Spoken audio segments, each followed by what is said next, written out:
where the story begins, I play Tina, the new little boss baby. And it begins with Tina having to take on a mission and getting her two uncles together. Her father and her father's, her two uncles together. Her father and her uncle together, bringing them together. Tim, her father, and Ted, the boss baby, her brother, she wants to help us reunite. Reunite, yeah. What is it about this story that made you really want to voice these characters? What really wanted me to voice this character, I really liked the character of Tina. I thought I could relate to Tina. She had a lot of energy. She was a bossy, and I love to play bossy people. And I really liked the script. And I think you and I have something in common. Go on. Which is we like that challenge. You and I sit there and go, no one else could do this as well as we could. Who are you going to bring in here? Patrick Warburton? I mean, come on. For the name alone, yeah. Please. Well, actually. I mean, he's a great actor, but I'm like, oh, please. I am so much more complicated than Patrick Warburton. Oh. You know, so I think you and I both like the challenge. Well, okay. But I usually go and say, oh, no, you should hire this person, this person, this person. You don't want me. That's usually what I go with. I don't do that in animation. Oh, okay. Yeah. Okay. Yeah. In sequels to hit movies, I do that. Sequel to him. Right. Go get someone else. Anyway. I mean, how fun was it to voice these bossy babies? You guys get to go like all out crazy in this tiny little toddler. Playing bossy people, a baby, adult, whatever. It's fun. It's always fun. Well, and the world of animation allows you to do things you would be arrested for.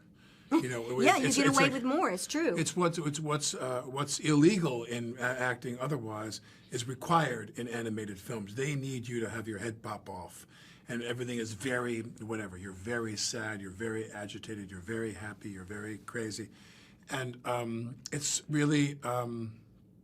It's a lot of work. It takes a lot of energy. She and I have talked about that, but when the movie's all put together, you know, there's really nothing like it.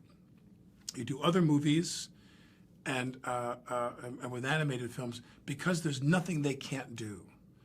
They can do anything, literally. Yeah. They want the baby to split in half, and the villain steps out of the baby, whatever.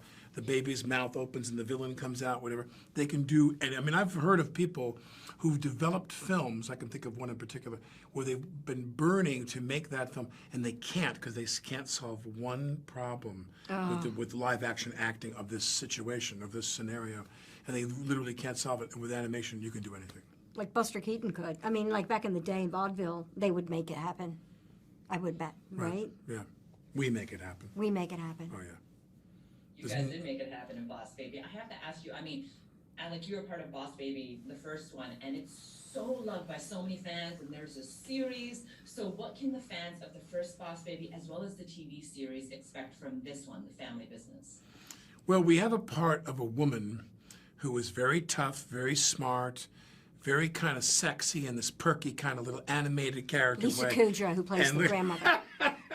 And we got the right person for the job here, let me tell you. Ratings! Ping, ping! No, but the casting is everything. You know, we had a great cast last time. We had Tobey Maguire step in and do Tim. We had Lisa and Jimmy and Buscemi. We had great people. And this time around, we have great people too. We have Jeff Goldblum, Amy. We have a great group, and that's...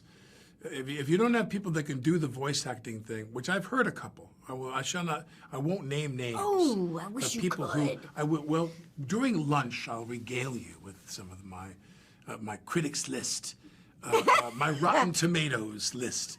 But there are people who they come in and they just do what they do.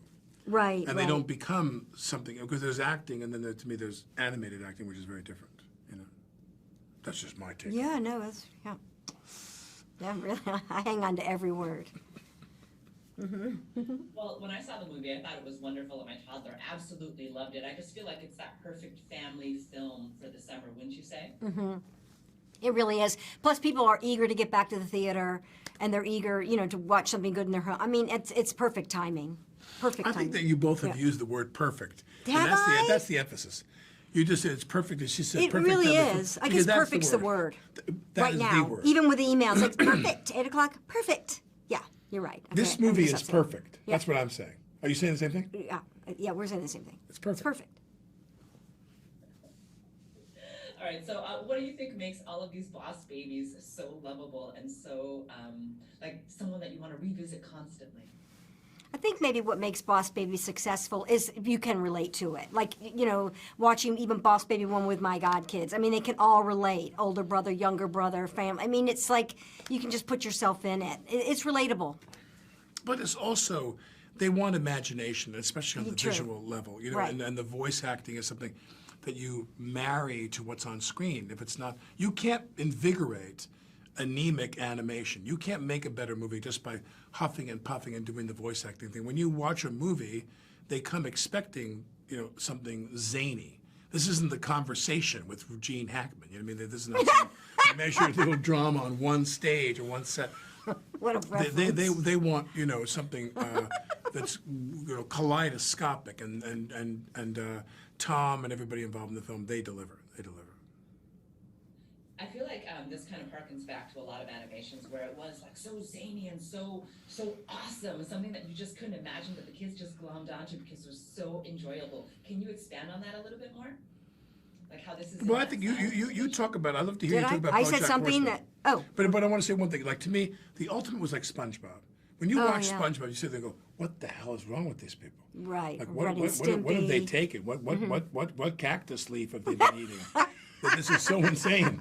And then you would talk about when you did BoJack. That was pretty insane. Yeah, doing BoJack Horseman was pretty insane. But I mean, we were never, it was, but we were never in the same room together. But the storyline was dark, you know, but yet I'm a pink cat, you know, dealing with, I'm an agent. But Arnett. yeah, well, Arnett's the funniest.